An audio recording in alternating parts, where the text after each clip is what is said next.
Ba yung ano ka? Kasi, kala mo uulan. Pero, bilog na bilog pa rin yung ano kanina. Sabi ko ba yung ano, hampas ng sino.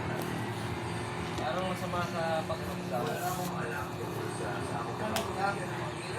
Tapos hindi mahangin. Kaya, parang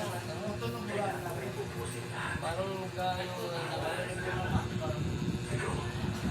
pero yung ano, bilog na bilog. Sige, kumakain nga ako kanina. So, napay nung bumili na ng napay. Iba yung ano ng hampas ng bilog kanina. Parang masama nga pakiramdam.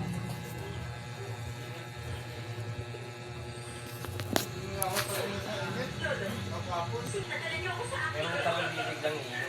Kapag-mabasahan. Pag-mabasahin mo. Yung parang medyo nakakalakaan sa ako. Pero kung bibig lang iyon. Pagwala ka ng ulo. Babasa ka muna. Tapos